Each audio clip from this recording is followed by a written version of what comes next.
Okay, so hello everyone. Welcome to Global Alliance Africa's African Agri-Foods Innovation Information event, and we'll also have a Q&A at the end as well. So I'd like to welcome you. Thanks for signing up. We're going to do a little survey, I guess, just to get things going, just so I know, or we know, where you guys are from, what kind of industries you work in, and also what your expectations are for the event in terms of what you're most interested in learning about as well. So Dana, would you mind opening the survey so everyone can just fill in?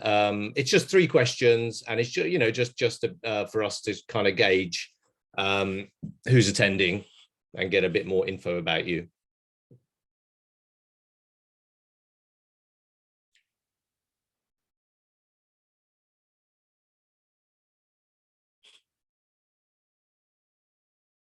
Did you all manage to get the survey okay? Just give me a thumbs up. Okay, great.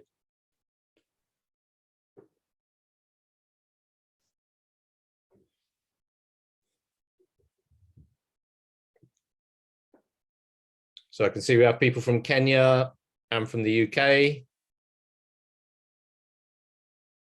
People working in agriculture, technology, and kind of, I guess, some people specifically interested in learning about the threshing challenge, some people about the birds challenge, also about KTN in general, and the innovation exchange process. That's great. We're going to cover off all of those topics. And I guess as people join, they can start to hopefully add their answers in as well.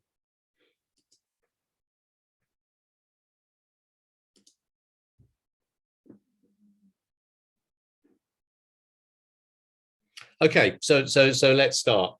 So okay, so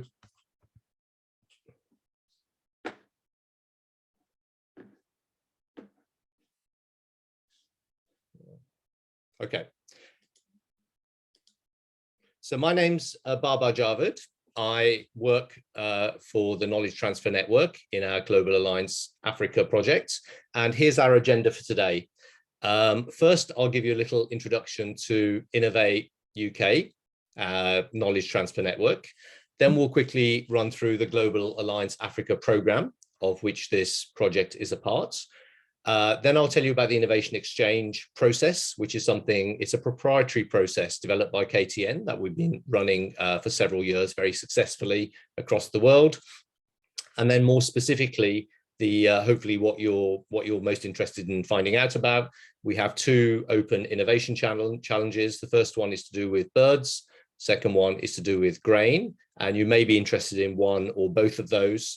And then the application information for both of them, which is very similar. And then I have a couple of my colleagues here as well, who are experts in agri-tech and innovation in general. And then we'll have a Q&A session, and we'll answer things as whatever you want to know. In terms of a few housekeeping rules, first of all, I'm imagining this session will last probably somewhere between 1 and 1.5 hours, depending on how many questions you ask, I suppose. And if you have any questions, please add them to the chat box, and my colleagues will keep track of them. And then at the end of the presentation, which are, I'm not going to take too long, maybe 25 minutes. And then you have the option of either asking the questions yourselves, or if some people want to remain off camera, then one of my colleagues can ask the questions for you, and then we will respond to them. If there's anything urgent, please raise your hand, and we'll try and attend to it right away. And just for your information, the session's being recorded and will be shared later, because there's quite a few people that wanted to come today but had other commitments. So then it'll be available for them to watch later on. So first of all, Innovate UK KTN. So what we are is we're about making positive change in the world. It's about building collaborations between the UK and other nations, and figuring out, what we can do together to make the world better. So specifically in the areas of economic prosperity, creating social benefits and also environmental benefits as well. Particular things that we have strengths in, we have kind of deep expertise across a range of industrial sectors. We have very strong networks and connections, both in the UK and across the world. And we're very interested in kind of shaping the future by developing kind of innovation, collaborations, and communities. We work in a really wide range of sectors, and just the history of KTN is originally there used to be, I think, 17 different knowledge transfer networks, specializing in all these areas like defense, the built environment, transport, energy, chemistry, and of course, agri-food. And then we have kind of cross-cutting programs across all of those different sectors like sustainability, things to do with advanced materials, or the Internet of Things. And all of those different knowledge transfer networks were combined into one more powerful, much bigger entity of about 250 people, which is the knowledge transfer network of today. But we've retained our experts and our expertise in all of these sectors.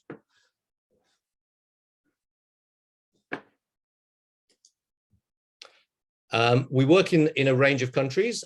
So obviously the program we're involved with today is Global Alliance Africa, which is specifically focused on Nigeria, Kenya, and South Africa, but also with other African nations also. We also have extensive programs working in Europe. And then we also have kind of global programs where our experts kind of share knowledge and collaborate on initiatives with people from Canada, China, India, etc. And some of the kind of outcomes we've had, we found that 2/3 of people who we actually introduced go on to collaborate in one way or another. The outcomes of their projects are usually increased and speeded up by a year or two. Often those collaborations and introductions result in increased investments, and there's also increased R&D as well, and we've had some analysis of this over the last few years, and it's resulted in at least £100 million increased R&D across various interventions. So that's Knowledge Transfer Network. Now I'll tell you briefly about Global Alliance Africa. So this is a 6-year project, and it was started 3 years ago, so we're 3 years in. It was started by the Theresa May government, and it's about entrepreneurship, technology and innovation, and picking up on the things I mentioned earlier about sort of economic, social and environmental benefits. It's about boosting jobs, driving prosperity, and kind of rising to meet the kind of shared challenges we have across the world. And the main kind of activities we have going on at the moment are 3 kind of strands. One is the kind of local and global kind of aspects. So that's kind of includes open innovation, which is the projects that we'll be discussing today. So place-based innovation, which is about developing and supporting local innovation ecosystems in various countries. And we have live projects in Kenya, Nigeria, and South Africa. And improving access to funding, because obviously we need to create the appropriate support and resources as well required.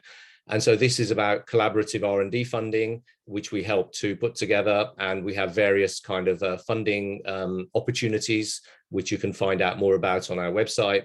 It's about strengthening the investment pipeline, because obviously we want these to be sustainable and long-term, commercially successful projects as well.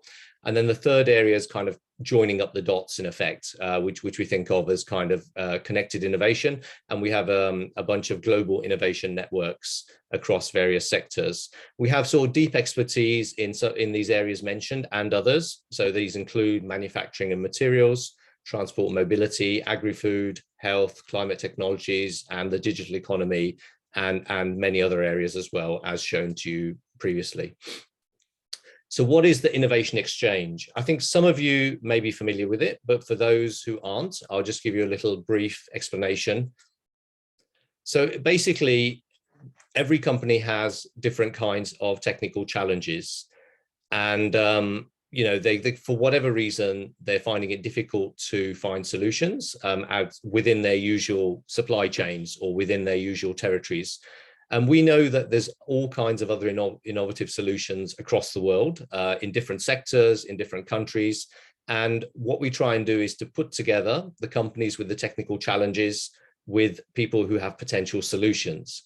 And our goal is not necessarily Well, it's not at all, actually. It's not a procurement exercise, but what it is if people can just find a solution they haven't thought of that's kind of in the neighborhood of what they need, like, let's call it a 50% solution or an 80% solution, and then we will connect these people and they will collaborate to develop something for their specific needs and requirements. The innovation exchange process is kind of straightforward. It's obviously more complex than this, but basically it has 5 different stages. And I've put kind of, rough idea of timelines at the bottom as well, but these vary very much by different kind of opportunities. So the first one is a challenge translation, where a company will come to us, a large company, say Unilever or Flamingo International or somebody else, and so we'll say, look, we've got this problem, and then we'll help them define that, and in effect create a kind of a brief for other people to respond to. Then we'll run a competition, which typically runs for 6 to 8 weeks, where then people like yourselves that have potential solutions will apply. And it's a very simple and straightforward application at the first stage, at least. I mean, it takes like an hour probably. You can do it in a lunchtime, and we'll receive a bunch of applications. And it's obviously a transparent public competition. And then we will assess those. Our sector experts will assess all of those different applications, and we'll mark them according to the relevant parameters.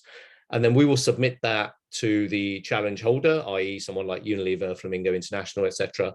And they will then select their favorite one, spend a bit of time building a relationship, kind of planning out the project, the key milestones, etc. And then we have seed funding that we can award up to £25,000 per project. And then we will release that once all the different elements are in place. And then they will typically take 6 to 12 months to run a pilot project together. And then at the end of that, we'll see, hopefully they'll have a successful outcome as well. So the benefits for the challenge holders, I mean, why would they want to engage with us? It's an opportunity to strengthen their supply chain. It's a way of getting very quick exposure to new technologies and markets they may not have come across. It's time efficient because we do, with our expertise and our understanding of the process, we do most of the work for them. There's no charge. It's funded by the UK government. It's part of our aid budget. And also they have optional disclosure as well. So in this case, these challenges are being run by a company that at this point chooses to remain nameless, because I guess they have certain sensitivities about what's being discussed. But other companies are happy to kind of go public with their names and their challenges. What's in it for you specifically? So people like you who have solutions to provide, you get immediate access to a large business. Obviously, it's all companies are trying to connect with future customers, and obviously, rather than trying to have cold calls and endless meetings, it's immediate access to them. You can have ongoing collaboration on the project as well with the challenge holder. We provide seed funding as well, usually in 3 stages, depending on the lifespan of the project.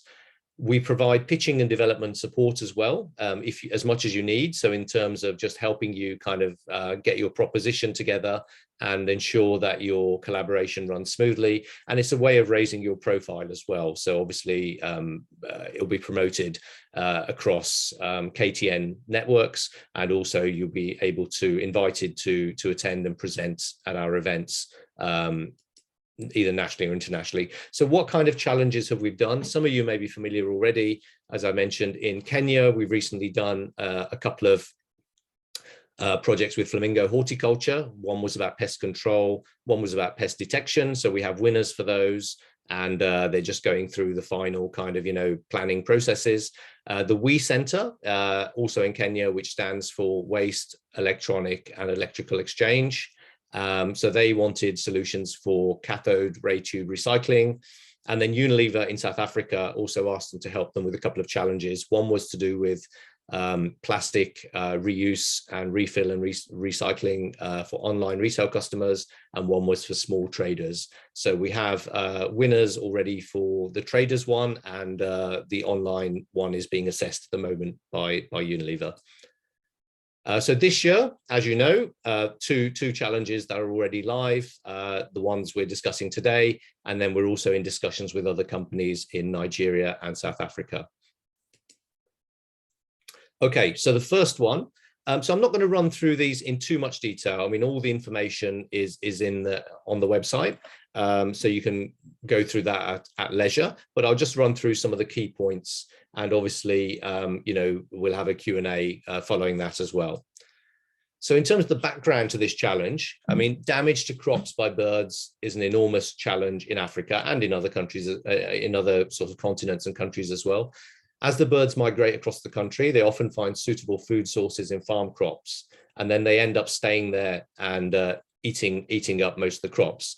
We're not going to destroy them, but what we want to find is a way of either keeping them from landing on the crops in the first place, or moving them on and just kind of carrying on down their migration routes. We're kind of very open to where solutions may come from, but we're imagining it may come from the areas of agri-tech, materials, artificial intelligence, acoustics, design, infrastructure, or possibly chemical or biological solutions, but obviously nothing with negative environmental impacts. In terms of functional requirements, as I said, it's probably worth you going through these more carefully on the websites where it gives you the details of challenges, but just briefly, they obviously need to be applicable to Africa. We're not talking about mega farms, but just about things that would work for small average farm sizes. They're for use throughout the year, but there is a high season for protection, which is the kind of December, January, and June, July periods as well. The solution should work for a variety of birds, and we could probably get you more detail on this if you want, but a variety of birds, the kind of birds that would be in kind of East Africa typically. Also for a variety of crops as well, from smaller crops to taller crops. Just for your information, the crops are planted in rows in a fairly regular way. The solution needs to be sort of credible, affordable, and easy to maintain. It shouldn't sort of disrupt operations, and the skills to use it should be easily transferable to the kind of employees. Ideally, the solution should be deployed within 6 to 12 months, i.e. the prototype, and we will be needing probably 5 or 10 of the prototypes just to kind of test it out properly. In terms of sort of some technical and operating conditions, it should be self-powered and be able to function off-grid. It should be suitable for the local environment, obviously, in terms of temperature and rainfall. There is sort of high intensity usage at certain times of year, as I mentioned, but it should be usable in other times also. There's a limited energy supply available, but they might be able to top it up with some kind of renewables. We need to consider that other animals may be around, and it shouldn't interfere with day-to-day farming. So that's pretty much it on the first challenge, and we'll move on to the second challenge. I can see someone's just asked a question about other agri projects, but we'll come on to that at the end. Okay, so the second one is to do with losses of harvested crops. There's lots of small farms, and a lot of the processing work is typically done by hand, and the post-harvest grain handling can often lead to a 20 or 30% yield loss as well, which obviously has negative sort of commercial effects. So what we're looking for is small pieces of machinery that farmers are able to invest in, something ideally mobile and off-grid as well, that can be moved between sites with a small kind of piece of towing equipment as well, and which can operate off local power sources. And again, we're very open to what kind of solutions these could be, but we would imagine they may come from the areas of agri-tech, design, infrastructure, so mechanical, design or engineering of some kind. And I understand, companies may have products that already fulfill, such requirements, but just bear in mind, we do need, a kind of a product that can then be developed further in collaboration with the challenge holder as well. So in terms of functional requirements, solutions will be deployed in Kenya initially, but also then maybe moving to Uganda, Tanzania, and other African countries as well. They should be mobile. They should be sort of robust and secure, so they can't easily be kind of, taken away without people knowing. They should be of a kind of technology that can be repaired and serviced locally without having to kind of call in, experts from far away. We just need one prototype initially for the trial. They need to be something that can kind of thresh, clean, and grade a variety of crops. Initially, ideally sorghum, but also others as well, like millet and possibly pulses. And if possible, it'd be great to have a bag loader as well as part of it. In terms of technical requirements, and I apologize if I am running through a lot of information very quickly, but I just want to, just make sure that we just cover the kind of headline stuff off. You can ask more questions as needed and then go through in your own time as well. So again, something that deals with an average sized farm rather than some kind of mega farm. We're imagining the equipment would service clusters of farmers, of maybe 50 or 60 farmers as well. There's kind of a low tractor availability, so ideally it wouldn't be sort of PTO driven. And as I mentioned, as well as sorghum, it'd be great if it could deal with some other pulses and cereals. And it's something that should be able to thresh and clean, and also be transferable to other crops. And then just I think this is the final slide on the details of the actual challenges. So as I said, similar to the birds challenge, suitable for the local environment, local weather conditions. There's going to be limited sort of power supply as well. It shouldn't be too large, so it can be moved across different farms. We're imagining it spending maybe 2 hours per run before it moves on to the next place. It's something that should be usable kind of, all the time as needed according to kind of farm schedules. And obviously it should comply with local health and safety regulations. So that's all the information on the second challenge as well. And I'm just going to tell you a little bit about the application and how to go about it. There's just 3 slides on this, so hopefully it's not going to overwhelm you with information. So in terms of just the kind of timescale we're working to, the competition was launched about 3 weeks ago. The information session is today, and we've received, lots of questions from people. So that's why we thought it was worth doing this, just to kind of help clarify a few things. The deadline for applications is the 8th of July, which is in a couple of weeks' time. As I said, the application process is very straightforward, and I'll run through that in a minute, in a little bit more detail.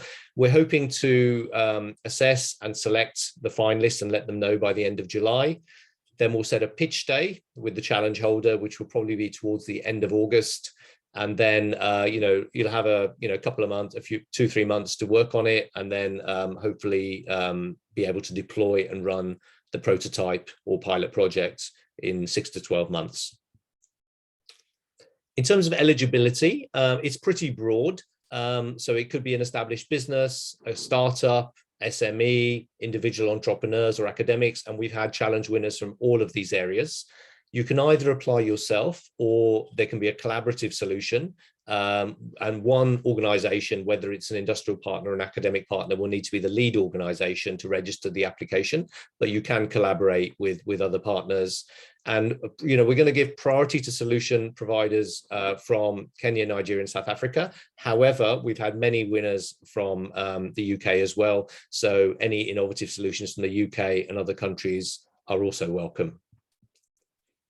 In terms of assessment, and this is the final slide, applications will be assessed on a range of factors. So obviously relevance to the topic, how innovative your approach is, the kind of coherence of the business model, that it's kind of reasonably clear and makes sense to us, its feasibility and viability, what potential there is to develop it, the kind of maturity of the project and solution as well. It's not just an idea, in someone's mind that hasn't had any kind of presence in the real world, but it'd be great if there already was some initial R&D or a pilot project that we could look to. The ease of implementation, and then finally the suitability for the African market. So that's all the information I wanted to share with you initially, and we're going to move on to our Q&A session. And I will unshare my screen. And so, hi, nice to see some of you now, even though it's, some of you have got your cameras on, some have got your cameras off. So happy to take your questions. I have my colleagues, Pedro and Dana. So Pedro is a agri-foods expert, and Dana is an innovation expert. So hopefully between us, we'll be able to answer all of your questions. So Dana, do you want to maybe just help run through some of the questions that came in through the chat box? Yeah, we had one from Marcus. Marcus, are you happy to unmute yourself and ask your question, please? Go ahead. Right. I mean, my first question is why West Africa isn't being mentioned at all. And, you know, if anything, West Africa, just like the rest of Africa, needs to have food security. And nothing is being done on that side of things. Yeah, okay. Apologies, Marcus. I did make it clear that the project covers Nigeria as well. I mean, the Global Alliance Africa, our focus is West Africa, East Africa, and South Africa. So specifically Nigeria, Kenya, and South Africa. And, you know, we're open to solutions from other countries as well. But, you know, obviously we can't cover every single country. So we actually have a presence in each of those countries. We have in-country staff. And I guess so that's why the focus is. But no, we're very much interested in West Africa as well. I mean, the other question is, in the past, we have applied for projects through Innovate UK. And, you know, we were never accepted because we had the feeling, reading the feedback, that the people who looked at our applications were not qualified. They were highly qualified in terms of soil and chemical fertilizers on soil. I mean, let me first clarify that we produce soil improvement products based on bacteria. And we have had good successes in trying them. In as far as in some cases, on some crops, they have increased the yield by up to 35–40%. And we have made it clear that such an increase in yield would you know, cancel the need for any farm subsidies, whether it's in Africa or in Europe. But nobody was able to understand what we were talking about. Maybe it's too technical, maybe it's too innovative, but that was, you know, that was the feeling that we had from the feedbacks. Okay, So I'm sorry. I'm sure Pedro understands this stuff. Pedro, do you understand this stuff? Yeah, so Innovate UK, they have a pool of assessors. So it's a bit, they are trying to increase their pool of assessors and have as diverse and technical experts as possible. I don't know exactly what was the competition you are mentioned, but they try as much as possible to have at least one specialist in a specific project, but sometimes that's not possible. But it's technical sound people that will assess. However, for this competition that we are talking today is a bit different because this is done within, or it's done by Innovate UK KTN, the control of this competition. The other ones are Innovate UK, so separate from us. So this one will be slightly different, but I'm happy to have a bit more discussion with you about the assessors and the assessor process on Innovate UK grants. If you I would be happy to have this conversation with you, because I mean, we stopped applying back in round 8 for the African agriculture competitions back in 2019 due to, you know, the pandemic coming on, and you know, we thought that even if we got anything in that respect, we wouldn't be able to perform any of our actions because of because of the pandemic and the inability to travel, to come and go. But anyway, we are looking now to renew this effort from our side. And, we would like to revive some of the projects that were refused by Innovate UK. Is that possible? Possibly. Sorry, I lost you.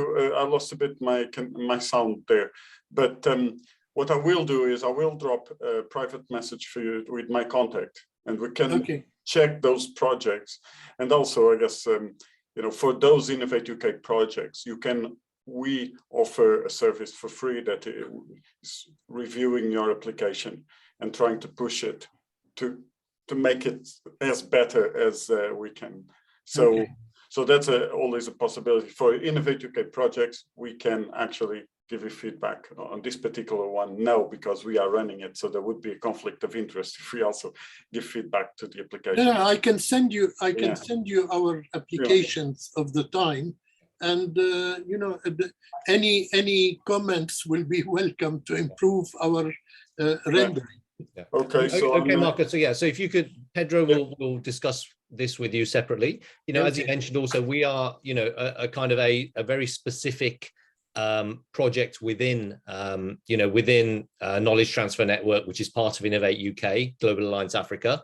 So, we have a very specific remit on these countries and these particular challenges.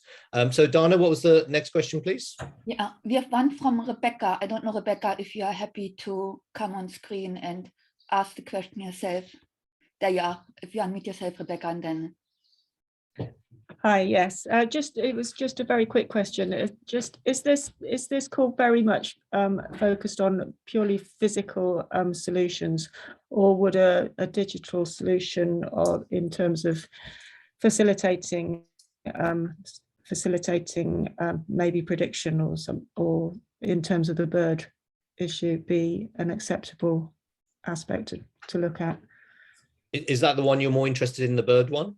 At this point, yes. I'm not sure about, but I mean, there are. Yeah, I think we're open-minded, but I guess it needs to obviously have a physical, outcome in the sense that it solves the problem. I mean, one solution would be you could partner up, and this is what people do. If they have half a solution, you could partner up with someone that has the other half. And we could, we could potentially help put you in touch with other people as well. But, if you have a digital, platform of some kind, and you need then someone to kind of, activate that, in a kind of a physical or mechanical way, then I guess it'd be great for you to pair up. Like, we do have for the challenge that's just closed, the Unilever Plastics Challenge, for example, we have a couple of universities that have partnered up with different, entrepreneurs as well, and they put in a joint bid. So that's kind of one way of doing it. So I wouldn't say we're not interested in digital solutions, but I think it needs to obviously somehow result in the outcome that we need, either by itself or in collaboration with somebody else. Would you have anything to add to that, Dana? No.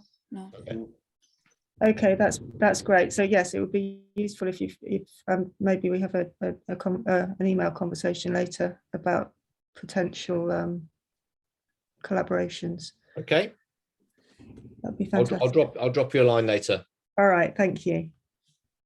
There are not any more questions at the moment per se, but Edmund would like to partner on the threshing project. Edmund, maybe you want to talk briefly about what you are looking for in a partner, or maybe there's someone else on the call who would like to collaborate with you. Yeah, hi Lola, good morning everybody. Dana, thanks. So we're a startup based in London and Scotland. We've got two business models, basically, helping farmers through what we call a farmer DAO, which is a decentralized autonomous organization, which is basically a technology platform to allow them to access microfinance. And on the other side is, I suppose the best way to describe it is it's a technology agri-tech startup, where we're looking at two things, two problems, if you like, for small-scale farmers in sub-Saharan Africa: getting their product to market in good condition, which is primarily a major challenges in and around their being off-grid and actually supplying the energy resources they need to reduce their post-harvest losses and then get their crop to market in a temperature-controlled environment. So we are designing or developing a sort of mid-stage development of what we call a Challenger UTV, which is I suppose the best way to describe it is a lightweight, narrow track UTV. Basically, it's a bit like a quad bike, which can go along those narrow pedestrian pathways that you see crisscrossing the African continent. And then secondly, providing a portable battery, hot swapping battery pack that can power up a mobile cold chain and cold storage, irrigation, crop protection and agro-processing. So we're very interested in talking to either African companies or UK partnering companies that would be interested in testing our battery pack. We're co-developing that at the moment with Imperial College and 2 other universities in the UK. And we think that the threshing challenge would be quite suitable for our battery pack, which should be ready sometime in the early part of next year. We're currently validating, but we would be very interested in having a discussion around that. Thanks. Okay. Shall we do you want to have a chat then separately, Edmund?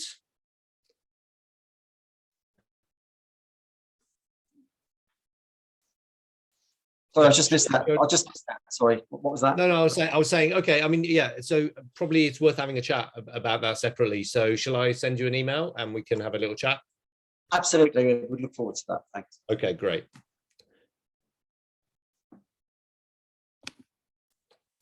Any other questions or comments, Dana? I think Neem had his hand raised up, wasn't it? Sorry, yes. Yes. Hi, Neem. Hello. It's really in reaction to Edmund. I would very much like to speak to Edmund at some point. We are based in Kenya, in Nakuru, and we work with subsistence farmers, and we can offer, we actually a registered charity in England, but we also work in Nakuru. So Edmund, if you can Google Nakuru Environmental and Cultural Trust, you will find us there. Please get in touch and we can very much like to collaborate with you at some level. Thank you. We can make the connection after the call if you are both okay with that. We can connect you directly via email if you are both happy with that. Are you happy, Edmund? We're happy. Okay. Yes, that's absolutely fine. No problem. So okay.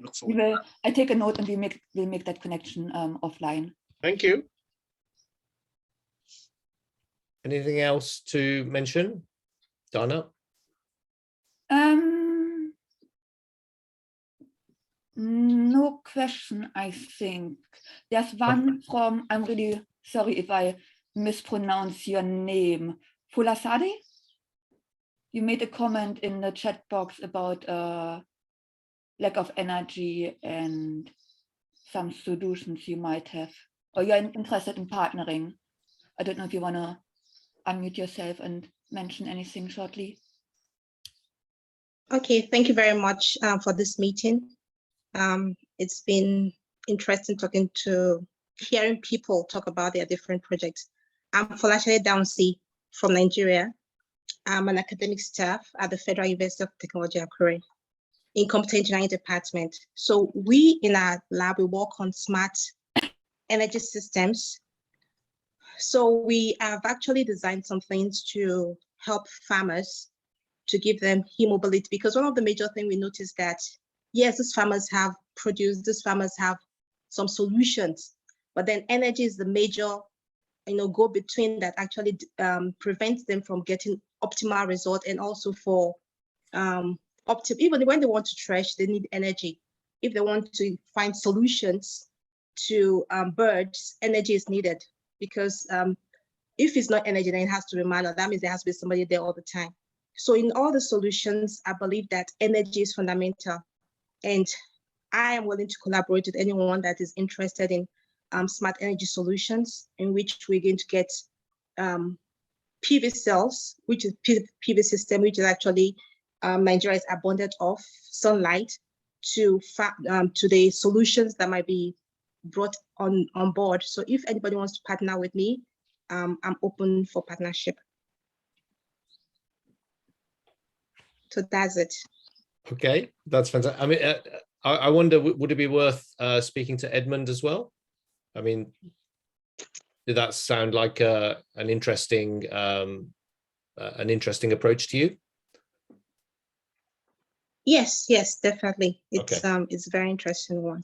Okay, so we can introduce you to Edmund as well, or anyone else. Is anyone else interested in maybe connecting with anyone else on this call so far? Yes, I'm interested in talking to Folasade to investigate exactly what she's requiring, and we can take it from there. I have sent her in a private message my emails and my phone number. So Folasade, you're welcome to call anytime you decide. And I think I would also like, if Folasade is willing and able to get in touch with me, I would very much like to connect. Thank you. Okay, fantastic. I don't think we have any more questions. Does anyone have any questions about the challenges or the process or anything else that you're unsure about? Yeah, but one last question, actually, Baba. You mentioned energy, but you know, our solutions tend to offer within the project a renewable energy solution, in particular solar and wind energy, and these technologies are getting cheaper and cheaper. So, is it a policy that you would only consider supply from the grid, the local grid, or we can offer the farmers? I mean, it's a very reduced price technology, and it's coming down all the time, as you probably know. So usually our solution, because the infrastructure, the energy infrastructure or the electricity infrastructure of Africa is very weak, and some regions don't get any electricity for many days, if not weeks. So the solution would be a renewable energy solution. Would you consider that? Yeah, absolutely. I think we're open to all ideas that would work within the kind of considerations that we've asked for in terms of the technical and operating considerations. Right. And I think yeah, I mean, I guess there is the possibility renewable energy will be available on site of some kind or another, or alternatively, if it's an integrated part of your solution to either the birds challenge or the grain challenge, then I think we'd certainly be open to considering that as well. Dana, is there anything to add on that, would you say? I think we're pretty much open to whatever solution you have if it fits the needs of the challenge. Absolutely, exactly. Yeah. Yeah. Okay, last chance to ask any questions, otherwise we're going to wrap up, and I've got a final little survey for you, which I would really appreciate if you just take 1 minute to fill in, just so we know how you found this information session today. So, okay, if there's no other questions, Dana, would you mind releasing the second survey? Just 4 questions. Like I said, it will take you maybe a minute or 2 maximum.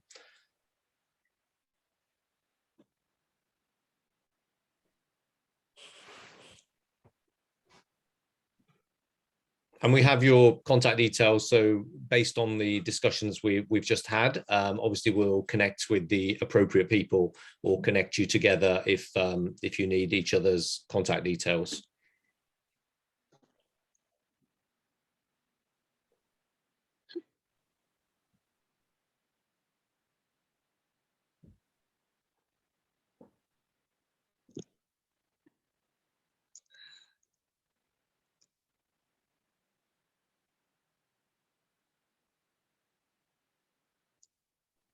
Okay, thank you. I can see you're all answering them. And we have some people who say they're definitely going to apply for the birds challenge and definitely going to apply for the threshing challenge, and some maybes as well. So that's really good news. And everyone who's answered has found the session to be useful. So I'm glad it was a good use of your time.